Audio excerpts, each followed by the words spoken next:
I'd like to welcome everybody. Thank you for being here, and thank you, Interlogic, for being our sponsor of the 2013 Industry Luncheon and Annual Membership Meeting, which I'm going to be conducting. The only meeting they give me to conduct this year was after the club crawl and 5 hours of sleep, so go figures. As bad as I am at this, I'm not going to be any better today for sure. I'd like to call the meeting to order and say what a great event we've had this year and offer my congratulations once again to David, Person of the Year, George DeMarco, Sarah Jackson Award winner. Give him one more round of applause. I'd like to ask our Secretary, John Sargent, to lead us in the Pledge of Allegiance.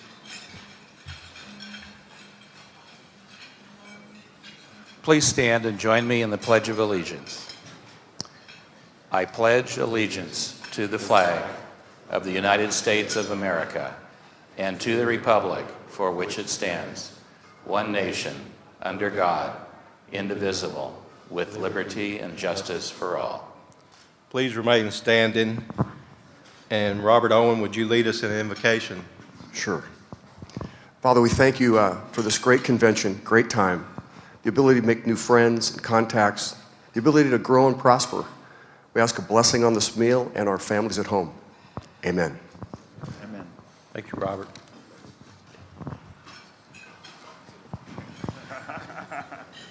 Mr. Lawrence, would you read antitrust and legal? Yes, I was glad you weren't going to make everyone remain standing for the antitrust statement. We pay you all that money for that?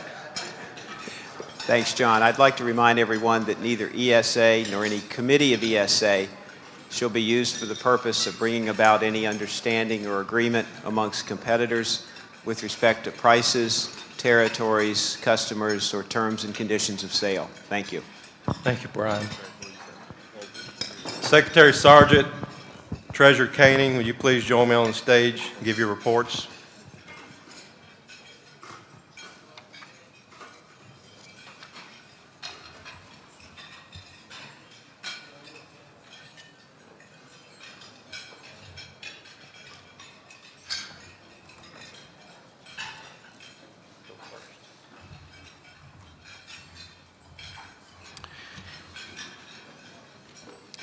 The annual meeting minutes from last year are on page 4 of your handout. So if you could take a look at them. Are there any corrections or changes? Anyone notes? Okay, I'm looking for a motion to approve the minutes. I'm sorry? Okay, and a second? Second by Tom. Okay, all those in favor say aye. Any opposed? Any abstentions? Thank you.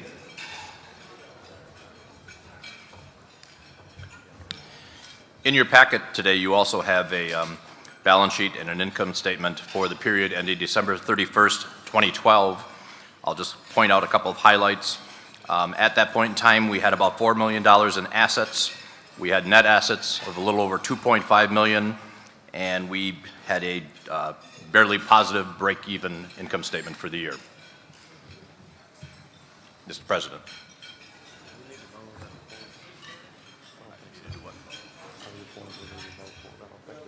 No, we have it before. Thank you, John and David.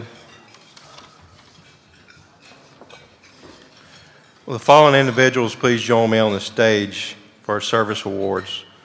Marshall Marinus, Ralph Sevenor, Roy Pollock, and David Koenig. Too bad, David.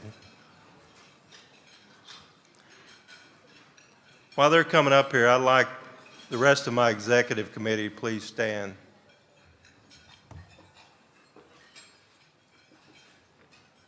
These guys do a lot of work for you every day. We really appreciate what they do. Also, I'd like anyone on the board of directors of ESA, please stand. They as well donate a lot of time, money, and travel to help better your association. Thank you. Y'all can be seated, please.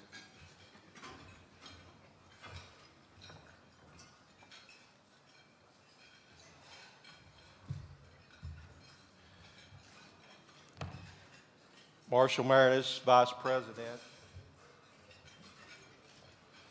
Ralph Sevenor, Senior Vice President. Roy Pollock, Vice President. And our retired Treasurer, Dave Campbell, after many, many years of service. So, we just give these guys well.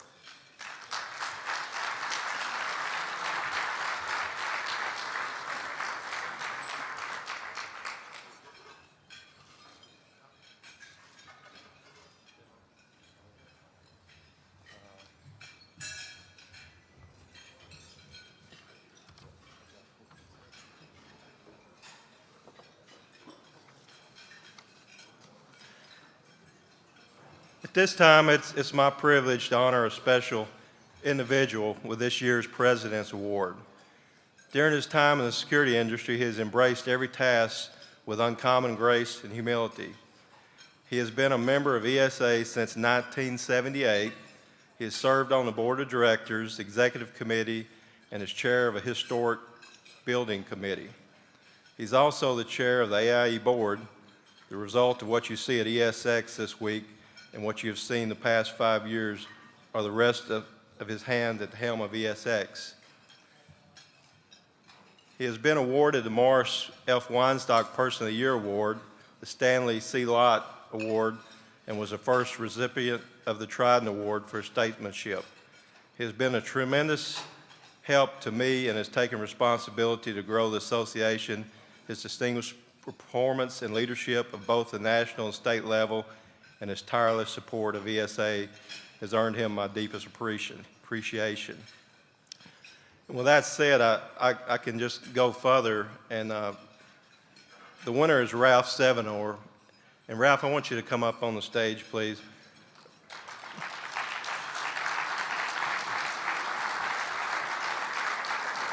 If you only knew what Ralph has been through the last 6 months, putting this show together, both the structure side and the contractual side, it's been a full-time job for him. And without him, we wouldn't accomplish what we had. We probably would be in a world of hurt right now without Ralph's work. So when it come time for me to pick this award, which I get to pick myself, it was very clear to me who I would choose for that. I want to thank you, Ralph. Thank you. Thanks. Do appreciate it. Thank you.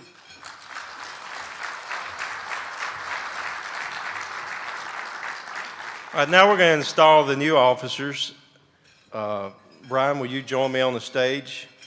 And I also want Roy Pollock, Tom Eckebrett, and Marshall.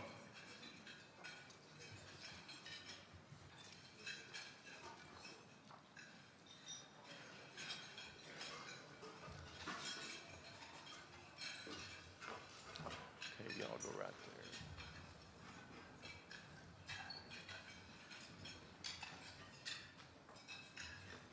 You got your script.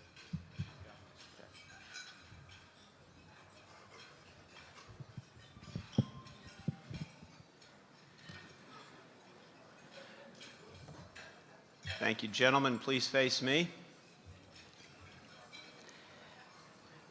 I have before me Tom Eckebrett, who's been elected to a 2-year term as treasurer, Roy Pollock, who's been elected to a 2-year term as vice president, and Marshall Marinese, who's been elected as the vice president, president-elect of the association. Officers, please raise your right hand. You have been duly elected as officers of the Electronic Security Association. Do you promise to uphold the responsibilities of your office and to work toward the betterment of the association and in accordance with the objectives, code of ethics, and bylaws of the Electronic Security Association? If so, signify by saying, "I do."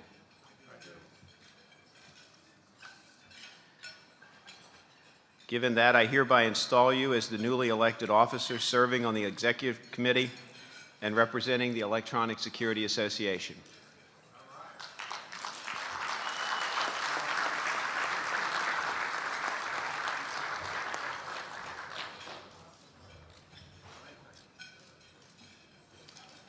Thank you, Brian. Congratulations to our newly elected officers. You all know we've been collecting money for the Warrior Dog Foundation, a group that supports the canine special operations forces that support our soldiers. Throughout the week, we've collected a total of $14,500 at this point. And I really feel like there's more to come. Thank you all for contributing and being part of this worthwhile cause.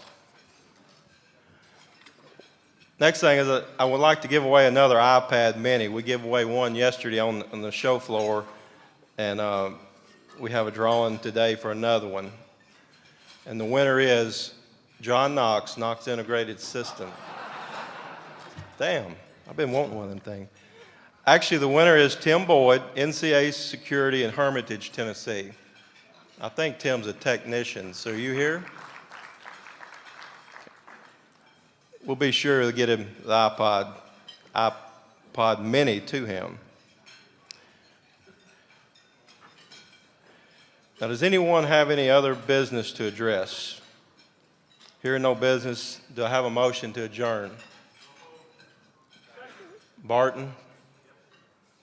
Who second? David Kading second. All in favor, continue to eat. This ends our annual meeting. Now I'd like to ask Kirk McDowell, the Interlogic Vice President of Sales Intrusion for the Americans Division, up here to do the honors of introducing today's speaker. Kirk.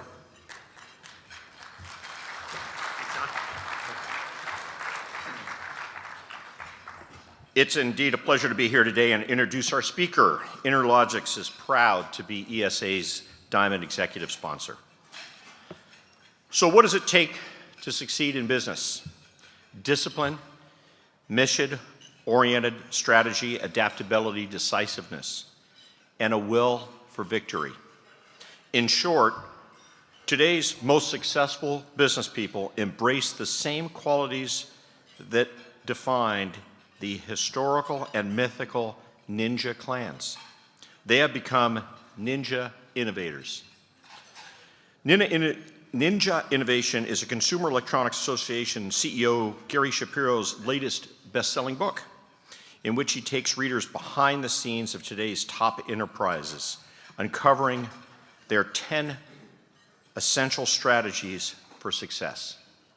Gary is here today to share insights and anecdotes from Ninja Innovation, as well as a vision for more effectively embracing innovation in the security industry. Please help me welcome Gary Shapiro.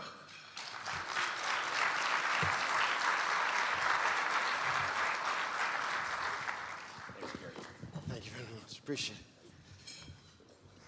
Thank you so much, Kirk. And what an honor it is to be here with ESA at this great convention. I want to congratulate the new officers. I also want to recognize Merlin for his great leadership of the association. I know what it takes to lead an association from a staff perspective. It's a lot of work to make sure an industry could stay healthy, that the association could be effective and can meet its mission and its goals. I also want to recognize, actually, about half an hour ago, I learned that this isn't just another luncheon speech from me. My boss actually showed up, and I was a little surprised. Jay McClellan, who's heads up HAI by Leviton, walked into the room and said, "Hi." And all of a sudden, this presentation took on a much more added importance. Jay, could you stand up and be recognized? Thank you, Jay. And boy, what a time for this industry. I mean, if you think about it carefully, one of the most famous people in the security world was the headliner yesterday in terms of his untimely passing, James Gandolfini. No one knows who I'm talking about? You guys have been so busy here that you didn't turn on your TV or see that the guy from The Sopranos died. Okay. But also what's going on is a major discussion these last few weeks, front and center in the news, talking about security in a way that's going to affect this industry. The discussion about what kind of privacy rights Americans believe they are entitled to is now occupying the pundits in Washington. The ACLU and the Tea Party are all in violent agreement with each other. And shockingly, the political leadership from Obama to the Speaker, the Republican Speaker of the House, are in agreement on the other side. And that is a very specific issue as to whether Americans have an expectation of privacy in when they make a phone call and to whom they're speaking. And that is the debate that's going on now. And that's going to have ramifications, which is going to play out, and there'll be a very visible discussion of what is private and what is not. And although the debate today is about telephone calls, certainly the debate tomorrow could be about images. And it's going to go along. If you think about it, Google Glasses, before the product is yet to be introduced, even as it's in just prototype and only a couple thousand are being demoed, Google received a bipartisan letter from about 20 members of Congress asking them a whole range of questions about how those glasses will be used, even though they're not really glasses, and how facial recognition is possible. And today, in fact, I saw that a Japanese company announced that they're starting to issue eyeglasses that you could wear to block facial recognition. So the area of security is one that's going to be played out in a very, very interesting way for the next few years. And as I predicted, it will affect this industry and many others. Because as technology advances, there's an opportunity there to talk about big societal issues. But there's also a bigger opportunity, I think, which you're leaping on to solve big societal problems. Now, just by way of introduction, I head the Consumer Electronics Association. It's a Washington, D.C. based trade association. We have over 2,000 corporate members. We own and produce the International Consumer Electronics Show in Las Vegas, which we call the world's largest innovation event. You're all invited to attend. It's always the first week in January with some 3,000 exhibitors, 150,000 attendees, including 35,000 people from abroad, over 5,000 media. And what we try to do with that event is we try to position it as something where everyone involved in the world of technology could get together, do business, form partnerships, get business ideas, and see the future.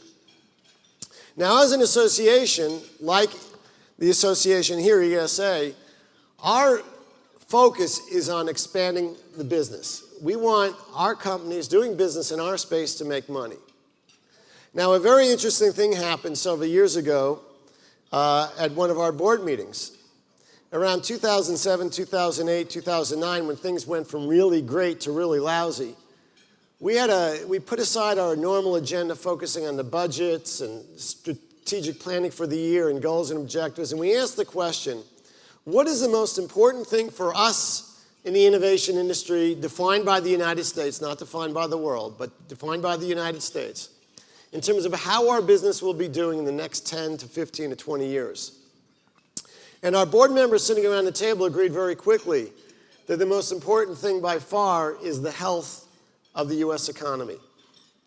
And having decided that, we said, well, how do we think we're going to be doing as an economy in the next 10 to 15 to 20 years? And the answer was not very good. Everybody was concerned sitting around the table. And we said, why? And the answer came back was that we're concerned because our own government is failing to deal with the crisis we face in the fact that our budget deficit is just going to keep getting higher, our entitlements are not being addressed and they're expanding, and there's no real plan at all to deal with a financial situation which will be for our children not as healthy as it has been for us. So we agreed that it was important that we address that, even if no other association is. And we defined part of our goal is to make sure the U.S. economy stays healthy. Now, when you have a financial crisis, you could certainly have three ways of dealing with it, whether you're an individual, a family, a company, or even a nation. And that is, you can raise your revenue, increase taxes, you can cut your spending, cut government, deal with entitlements. But there's a third choice that government can do, and that is to grow. And growth, of course, is related, it raises revenue. So how do you grow as a nation? Well, you grow through innovation. So we decided that the most healthy thing we could focus on is to focus on innovation as an industry, to encourage it as a major plank in U.S. policy, and to have everything we do stem from the fact that our strategy as a nation, Democrat or Republican or independent, should be focused on innovation. Out of that, we created something called the Innovation Movement. The Innovation Movement was dedicated to that national strategy, and it was dedicated to specific planks about what we need to continue to be the most innovative country in the world. Now, certainly we acknowledge the fact that we're innovative as a nation, and that has been our secret strategy we really haven't talked about publicly for a long time. We have the best universities. We attract people from all over the world. We have a First Amendment, which allows people to create new businesses with new ideas and not have government stop them. We have a culture, almost genetically, of people who have come here from other countries, and they wanted something better, and they challenged the status quo. Even in our schools, our elementary schools, which everyone says is terrible, the truth is because although we may not get the best scores on science and math, on rote learning, our kids are unique in that they ask why or why not, and they're very creative and very innovative. And as I go around the world and speak, my feeling about that increases. Our board just had a meeting in Vietnam a few weeks ago. In Vietnam, it's rote learning. In China, it's rote learning. Our kids are really much better that way. We also have a culture where lemonade stands and other things start out really young for kids. They're taught to be entrepreneurs. And we have a culture where you could start a business and you could fail, and that's not considered something which is a dishonor for the rest of your life. That simply is a badge of experience on the way to succeeding next time. And that makes the United States very different culturally. So that culture is important to talk about, and it's important to maintain. But we also need public policies which make a difference. Public policies which focus on making sure we continue to get the best and the brightest from around the world. So the Consumer Electronics Association 4 years ago raised this whole spectrum of we have to change our immigration laws to get the best and the brightest here. We have to make sure they come here. We have to make sure when they get their PhDs and master's degrees from U.S. universities in STEM, science, technology, math, and what we like to call electronics, but it's actually engineering. We make sure that they are asked to stay here and invited to stay and start companies. Or if they have money, they want to invest here in companies and start a big company and hire a lot of people, they should stay here. Or if our companies like Microsoft and Apple and Google and others need highly skilled workers and they're from other countries, we shouldn't force those companies to start facilities overseas. We should let them bring the best in the world here. Now, of course, some people address that issue of what we call strategic immigration, and they say, wait a second. There's a lot of American engineers that are unemployed. Why not hire them? Which is a good point.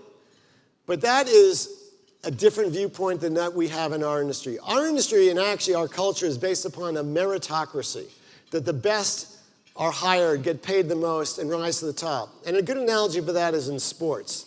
Not every baseball player or football player is the same. And saying we should hire any engineer without a job is like saying that a high school football team is good as an NFL football team. We want the best from around the world. So we've spent a lot of time, especially lately, focusing on immigration. Also, for our products to work, we need spectrum. So we came up with this idea of having broadcasters give up some of their spectrum and transform it over to broadband, because so much of what we're doing now depends on broadband deployment. Even as I walked around the show floor just the last couple of hours, I saw a lot of your businesses depend upon broadband, and that's very important. Now, our strategy for broadband as an association for 15 years has been to encourage broadband deployment, to make sure there's competition between cable and satellite and fiber and wireless, and then within wireless. And a great thing happened along the way. These great wireless technologies came out. The smartphone and the tablet, both of which we spent a lot of time talking about and doing a lot of market research on and encouraging. But the challenge, frankly, is the smartphone of today uses 25 times the bit stream of the telephone of 5 years ago, rather. And the tablet uses up to 120 times the bit stream. And we're entering an age, especially in the cities, where it's going to be quite crowded in terms of spectrum usage, and some of those products may not be able to be used as well. Now, the good news is that there's obviously short distance solutions like Wi-Fi, which pick up some of that slack. But we are facing a challenge, and we're working very hard to make sure there's enough spectrum, and that's part of the innovation movement plank. Another thing that's very important to us, and there may be different views in the room, is the concept of free trade. As an association, we've been committed to free trade as long as I've been there. And that's something which we believe in. We want to enter trade agreements. We want to make sure that we can have products go back and forth both ways without a lot of tariffs on them. As I speak now, there are meetings going on in Geneva, which CEA staff is at, debating whether our products should come in tariff-free under this multi-country, multilateral agreement, which is Work for Information Technology, and we're trying to expand to consumer electronics. So free trade is very important. And of course, buried under all this, focus on innovation is a concept we have to get our deficit under control, and we're focusing on that as well. And along the way, newer issues have come up. A few years ago, we would talk about patents in a way of we had some issues with patent trolls, and we wanted to make sure the right patents were granted. Now, patents have become one of the most important issues we face on. And I was on Capitol Hill this week talking about it with leading senators. President Obama took a very great move last week where he announced that the first time President Obama has gotten passionate about a business issue for business and said we have to stop patent trolls. And indeed, today, as I speak, the chairman of the Federal Trade Commission is speaking and saying the FTC is starting an investigation of patent trolls because almost every business in America has been threatened with letters and nastygrams and huge costs because people are asserting patent rights that are from very weak patents, patents that don't exist, or patents that really never should have been granted. So that's a very big issue we're focusing on as well. So how does this bring us to Ninja Innovation? Well, the truth is a lot of the innovation movement, we have attracted a lot of Americans. I urge you to go to our website and sign up. It's free. We have over 200,000 people that agree to this with these very specific things about growing through innovation, dealing with the deficit, focusing on strategic immigration, promoting free trade, and getting additional spectrum. And we also focus on privacy issues as well, which I indicated was rapidly evolving. In fact, we just did a filing with the Federal Trade Commission last week on privacy and the implications of the Internet of Things and how that's going to become very important in a sense that we let technology find its way and government not jump in and hurt what are potentially really new businesses which solve very big problems by regulating straitjackets which stop promising new areas of growth and service to our economy and to Americans. So we're out there trying to fight and looking at the far future. Well, the association published a book which I wrote called The Comeback a couple of years ago, and it laid out this whole innovation agenda. Mark Cuban provided a foreword, and it was called How Innovation Will Restore the American Dream. And it's been the basis of what we've been talking about very effectively, I think, for the last 3 years, because if you listen to the issues I've just talked about, those are the issues that are today being debated in Washington, and they are bipartisan issues. For the most part, Republicans and Democrats agree. But going forward now, and it's not just about public policy. In my position with the Consumer Electronics Show, heading the association since 1991, and dealing with leaders from around the world in technology, I think I've had a kind of fun and unique perch to look at which companies succeed and which don't. And to be honest, along the way, I got a black belt in karate with my family, my 2 oldest children, and my former wife and I studied karate together. Taekwondo. Now, some of you may know that Taekwondo is actually a Korean art form. But ninjas are Japanese warriors. So I've taken a little liberty there. And ninjas were warriors from a few hundred years ago, and they were known for always winning and almost always being outmanned. But what they did was they did certain things really, really well. Number one, they built a really good team. And what I've noticed is successful corporate leaders do that. Now, there's this great myth in America that we are the land where the one person with an idea somehow manages to get everything done, whether it's Bill Gates, Steve Jobs, or even Thomas Edison. But if you look and dig into any one of their ventures and what they've done carefully, all of them have had a team of people behind them. And all of them, in a sense, have gotten people that have complementary skills to them. If you look at Steve Jobs and Steve Wozniak, you'll see 2 very different people. So what you have to do as a leader of your own company, what I would suggest watching the most successful is have some emotional intelligence, assess your own strengths and weaknesses, and when you hire, don't hire clones of yourself. Get someone different.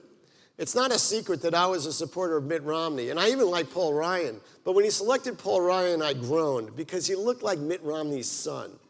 And that was not a good thing, I think. It was not a great first executive decision for someone who wanted to be president. And so, in my view, obviously, he should have selected someone different, because I think that's what America wants to see. They want to see a little more diversity. They want to know that there's a team there. And I think if you look at some of the presidents that have come recently, they've all hired someone pretty different than themselves, or they selected someone different than themselves, going back the last few presidents. In terms of what else a ninja does, a ninja plans and prepares.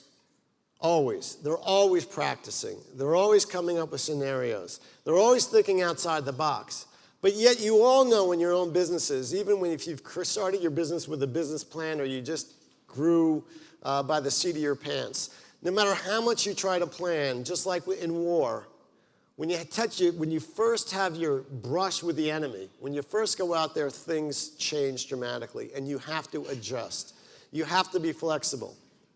In speaking, I always get questions when I'm with a diverse audience saying, it's great what you're saying, Gary, about being a ninja and being an entrepreneur and being a smaller company, but I work with a large company, and it is almost impossible to do anything innovative in a large company.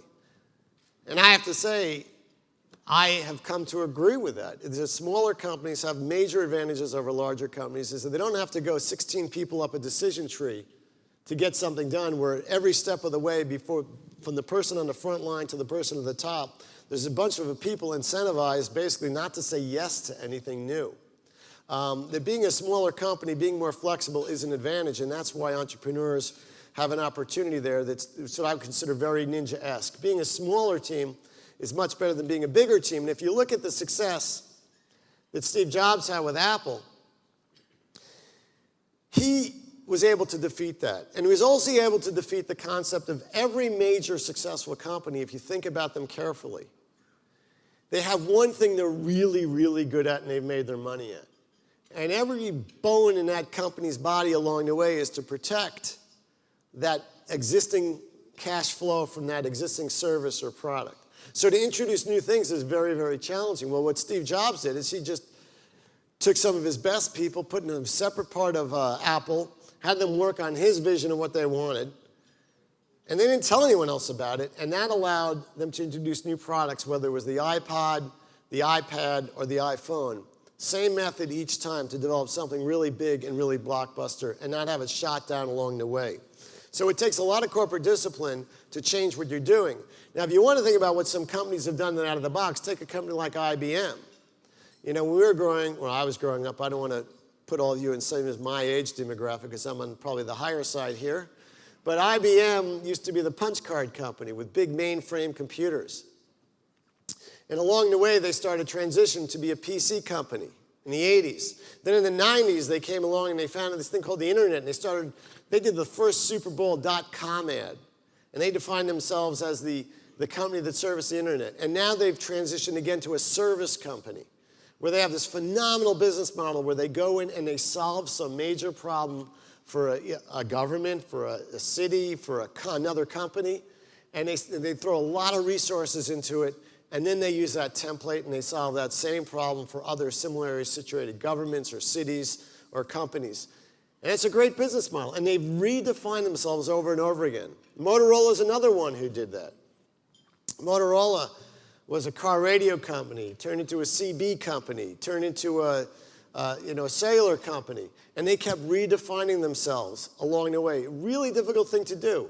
Now, along the way, do they make mistakes? Certainly. I mean, Iridium was a very, very expensive mistake where they made the mistake there. Iridium, for those of you who don't recall, was the satellites in the sky 777, and they spent billions of dollars launching these satellites. And the whole theory was that people, it was a great idea that you could call anywhere in the world. But what they didn't anticipate was that technology would change, and as technology always does, and that the cell phone industry would evolve quickly so people could have their cell phones pretty much and call anywhere in the world with a smaller phone and a lot cheaper, which is one of the mistakes a lot of companies make in their planning. And I've seen this especially with Asian companies, where you basically have two problems. One is that you think nothing is going to change around you in the environment. So you take a picture of the environment you're in today, and you follow the most natural human desire, which is to preserve the status quo. We all do it. But if you know you're doing it, you have a chance of getting away from it. Now, the status quo is something we always want to preserve. We try to preserve in our personal lives, with our families, with our friends. You always think people will be around and healthy. And then when something happens really bad, you realize you should have appreciated more that things are going to change. We try to change it in our political environment and our business environment. But we have to recognize in the business world that every other business is out there looking at the same picture, and they're going to do things, and they're going to invest, and they're going to evolve. One of the challenges we face in consumer electronics is that when a new technology comes along, everyone says, hey, that's a great new technology. For example, when tablets were introduced just a few years ago by Apple, at the CES in January, we counted over 50 companies introducing new tablets. And you can imagine that most of those companies are not either in existence or selling those tablets today. You can't just be a Me Too company that's doing the same thing. You have to do something differently. And you have to assume that everyone else is looking at the same data, seeing the same opportunities, and jumping in the same way. The other problem that Asian companies especially have, in my view, in my experience, has been there's a lot of people that are afraid to disagree in a company. What makes America great to me is it, and especially with our diversity, we're the most diverse country in the world. And some of it has been legally enforced, some of it is just because we're an immigrant nation. But we're allowed to disagree with each other. And in a company, that's very important that happens. One of the embarrassing things I actually talk about in my book about Ninja Innovation is that I was in the room, I was the only non-Microsoft employee in the room when Bill Gates was rehearsing for a keynote he was going to give at CES. And since it was a rehearsal, I had some ideas about how to improve the performance, so I talked to some Microsoft people, and they said, you better tell that to Bill Gates directly. So I went and I spoke to Bill, and I've known him for a long time, so he respected, I think, what I was saying, and I know how people speak, so I could give input and know how to do it in a way where it's not offending people, and we had that relationship. But then I said something I really regret to this day. It was one of the stupidest things I think I ever said.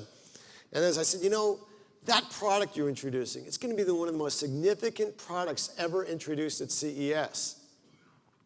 And what it was the dancing paperclip, Bob, one of the most obnoxious products ever introduced in history. If some of you may remember, it was supposed to help you learn how to use your computer, but it was impossible to delete every time you used it. But the reason that's relevant here is that what happened, and I only learned about it much, much later, and I really understand why they really wanted me to talk directly to Bill, because everyone in the room there from Microsoft was very nervous. And the reason they were nervous was because it was Bill Gates' girlfriend, Melinda at the time, was a Microsoft product manager. That was her idea and her product. And no one wanted to tell Bill Gates anything bad about that product. And so when I actually said it was great, it was like, oh my gosh, they probably really hated me for that. But that was the lesson for me there was you really need to be able to take input from people around you. As a CEO, you need to be able to solicit input and take it and really be wise about it. And that's what comes back to the whole Ninja Innovation thing. Ninjas take feedback. They're flexible. They move quickly. They see an opportunity, they pierce. And what we tell our employees in my organization is, and when I counsel, we have a whole bunch we have like 25 interns, and I meet with them, and they always want to know how they get ahead or how you get ahead as an employee, how you get promoted. Is if you see a problem, you don't just go to your boss and say there's a problem. You go to your boss with a solution. You figure out what the deal is. You figure out if there's a brick wall, you go under it, you go over it, you break it down, you vault into it, you go over to a parallel universe, you come back with a solution to the problem. You think outside the box. The real reason the book is named Ninja Innovation is that after taking karate 20 years ago, is that I used the word ninja with my kids when they were growing up. I would always say, be a ninja, solve the problem, think outside the box. There's more than a yes or no, a digital or a black or white solution. There's always another way of doing things. And those that get ahead, and I think our society is one of those ways of getting ahead, is to really be a ninja and think outside the box. So there are a bunch of other things that ninjas do. I'm happy to talk to them, but I think it's much more interesting for me and perhaps for you if we have a little interchange now. So if I could, where's John Galante, who was promised to ask the first question? John, are you here? Okay, and I'm not sure where the microphone is, but someone's supposed to be standing there with a microphone. Okay. The way we do this at my all-employee staff meetings is the person who asks the first question gets first in line for the pizza. So, You get a slice of pizza on me, John. Gary, how about something specific to this industry? You had a chance to walk around the show floor. You see how what we call interactive services and security is really becoming an important part of the value proposition. How are security and consumer electronics, consumer technology coming together? What are the opportunities that are coming behind that technology convergence? You mean you want me to say something relevant, John? Try it. Okay. Well, I mean, you know, it's obvious that there are challenges and opportunities. I mean, the challenges is that at least half the consumers which must have these products don't even know they have them or they're scared to use them. The opportunity is, unlike consumer electronics, which generally is a commodity business, there's an opportunity for a continuing revenue stream here, which makes it much more profitable. So the question is how you do that. I mean, there's some obvious trends which we're dealing with. There is a phenomenon, if you look at our overall sales statistics in consumer electronics, there's industry growth there. But if you peel back deeply, there's only growth in 3 categories. One is kind of irrelevant to this group, that's headsets, you know, the big headphones that people are wearing, which is a great business. But the other 2 are very relevant, now to smartphones and tablets. You know, clearly what's going on today is that a lot of the things that people want to do is be able to use those products to have access to their home, and or it's not only the home, obviously their business and security no matter where they are. And we're going to an applications-based world. I mean, the good news there is that these products and security services become much more ubiquitous. There's an opportunity there to have greater penetration, simpler apps, and there's an opportunity there to make the installations, I think, should become less complex. I've been saying that for a while. I'm not sure we're there yet, but you know much better than I your industry and how installation is a large part of the cost. Another opportunity that's coming down, which I haven't mentioned, so I was really a passionate and a big believer in high-definition television, and I spent a portion of my career making sure we can get there, and we did, and it took a lot to get there. But our vision of the best possible system we can get for the United States in a unique way with a lot of multi-industry cooperation and even cooperating with government worked. Well, I think we're about to make another leap. Now, it's not as big, honestly, as HDTV, because HDTV had the 16:9 aspect ratio. It was bigger than a square, and it had, you know, obviously the great resolution and great sound. In fact, I was so passionate about HDTV and 16:9 aspect ratio that my tombstone is going to be 16:9. I know it. So, but the next leap is to Ultra 4K. And the advantage of Ultra 4K is the level of detail you'll get on that is something the security industry can benefit from. Obviously, to the extent you could see things much better, many of you have already prospered with better cameras, better resolution, providing a better sense of security for those who you're providing service to. That is an opportunity there. As the resolution improves, you'll have better cameras, you'll have better monitors, you'll have the ability to figure out if something's gone on wrong. Another area of great opportunity, obviously, which I think you're already taking advantage of looking at the products on the floor, is this tremendous leap in sensing devices. If you think about it, when we were growing up, the only sensing devices which were really out there were temperature and, to a certain extent, barometric pressure. And now we're moving into whole different areas in so many different ways. I mean, there's areas that sense location. There's areas that there's sensors which you're using your products which detect movement. There's mathematical formulas which are just algorithms on computers that allow you to figure out where things are and if something's moving on a screen and to define parameters. There's sensors which detect how air changes in an unhealthy way. And of course, smoke alarms is just a form of a sensor, you know, tied up to some form of alarm. But the movement in sensors-based technology from a componentry level, from an advancement level, is one that's very big. And then you tie that in wireless, and you tie that into, you know, individualized healthcare. I saw at least a couple of you are talking about that in the show floor. That is one of the fastest growing areas for the Consumer Electronics Show. It's one of the fastest growing areas that's out there. As you talk about, you know, getting back to what I started talking about, is the societal problem or a U.S. problem of our budget deficit. If you look at it, a lot of it is tied to healthcare costs. Well, how do you bring down healthcare costs? Is you don't have to go to the doctor all the time. You start using technology to solve problems. And technology will solve these problems, but it's a matter of figuring it out in ways which make sense, which allow it to be ubiquitous, which allow it to be figured out by doctors and compensate them for their time and, you know, take away from the false positives and false negatives so people can trust them and rely on them. So there's opportunities in many, many different areas as technology evolves in so many ways. So, when we see technology evolving, we see a lot of things, you really can't predict with any certainty things that you don't know, or as a former intelligence chief or defense secretary talked about, the quadrant of the known knowns, the unknown unknowns, the known unknowns, and the known unknowns. Well, but the known knowns to me are we're heading in certain areas. We're heading obviously to sensing devices. We're heading to 4K Ultra. I talked about that. But a couple other areas. We're heading to the Internet of Things. That is absolutely huge. Thing-to-thing communication with internet, with IP addresses is going to be very, very big. The technology is coming out there. That gives greater opportunities in the sense of information spreading around without necessary human contact, which will allow us to monitor our environment and know whether it is safe and secure. That is what we will have. You'll see a big emphasis of that actually at CES next year. We're also heading to the driverless car. We're spending a lot of time on distracted driving. People texting while driving is a really bad thing. People get killed, and we don't encourage that. The government comes in and says, oh, therefore, you shall have products which do not work at all in cars. We came back and say, no, therefore, we have all sorts of different technologies which allow you to make sure the driver is focused.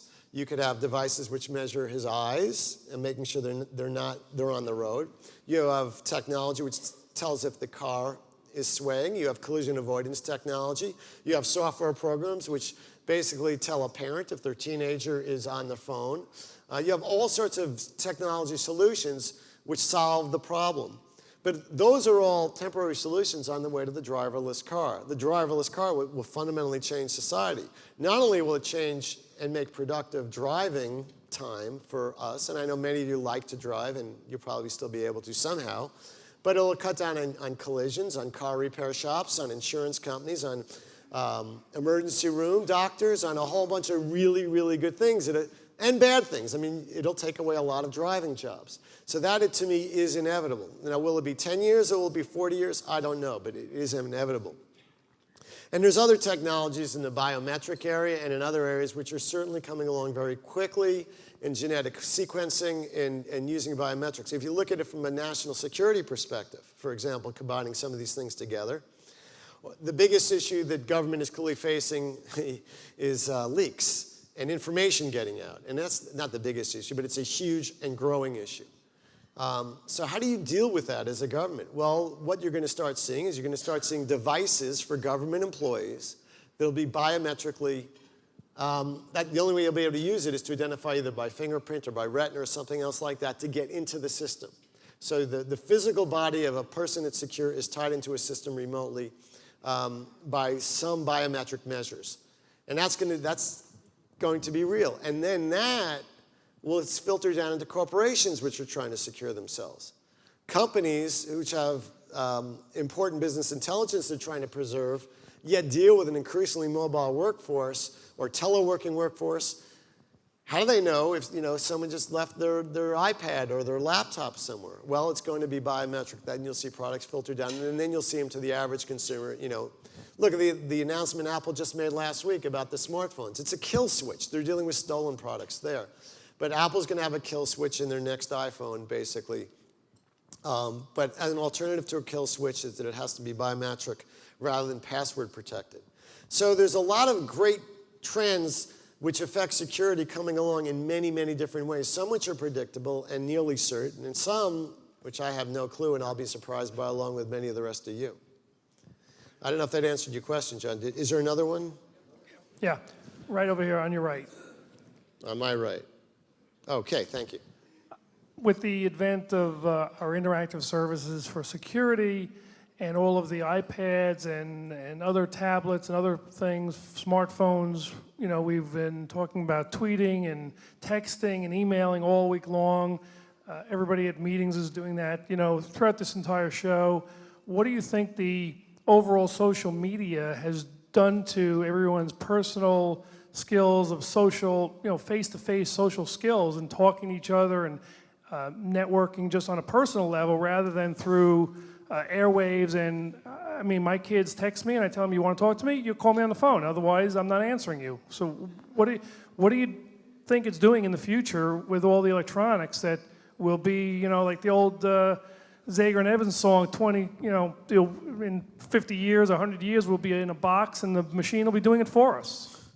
You know, that is a wonderful question. I love it because this is a very selected audience.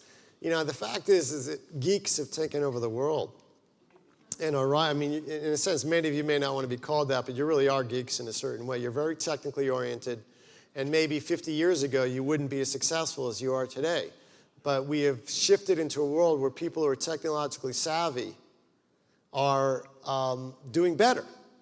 And at the same time, it used to be, and I don't know if it's no longer the case, that technologically savvy people may not have the same social skills, whereas 50 years ago, someone who had great social skills was a phenomenal salesperson, relationship-based, they'd be the successful people. Now geeks have great importance. You know, you're all here today.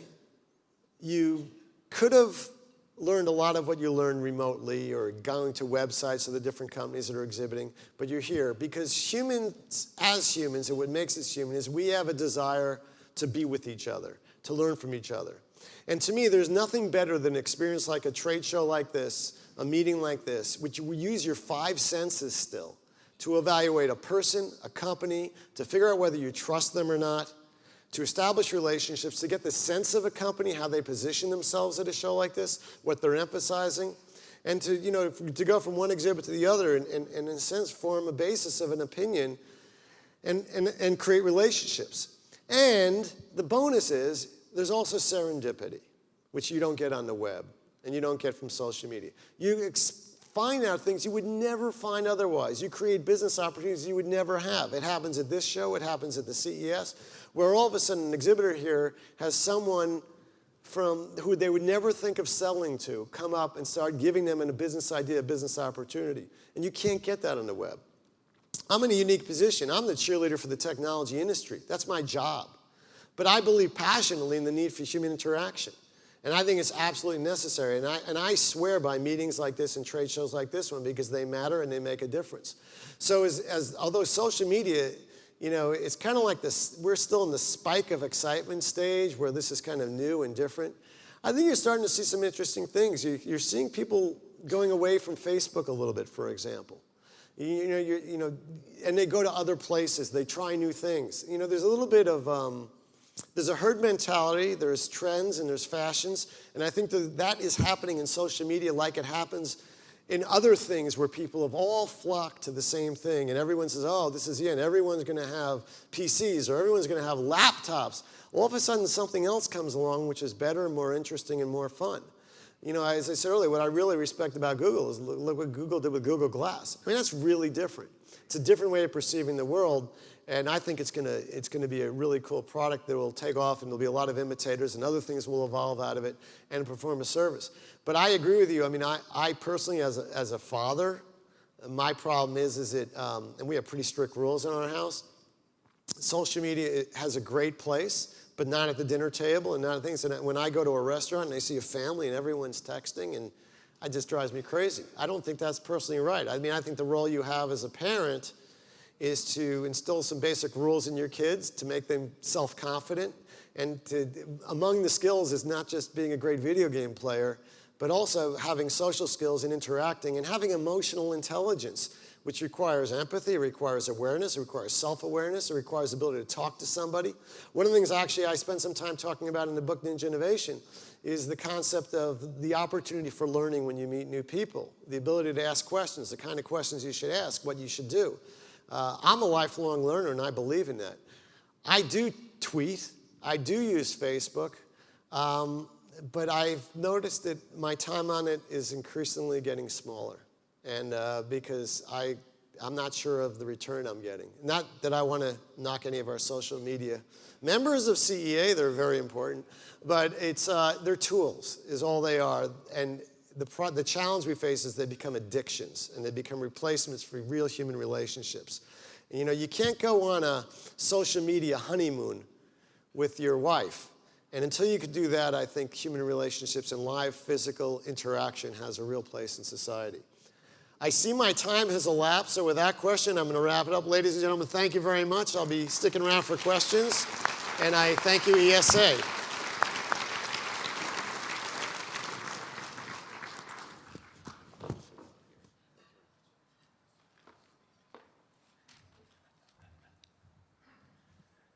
Thank you, Gary, for being here today to provide your business insight with us. Got a quick thing before we close here. If you haven't got your dog tag yet, we're going to be selling them in the back of the room after this meeting. I want to thank you for attending ESX and remind you about our Leadership Summit in January 19th and 23rd. It's going to be back in Orlando, same place, same hotel as we had last year. Actually, we got a little bit better rate too, so please be there. And again, thank you today for being our Luncheon annual meeting. We'll be back here next year, Thursday, June 26, 2014. Meeting adjourned. Thank you.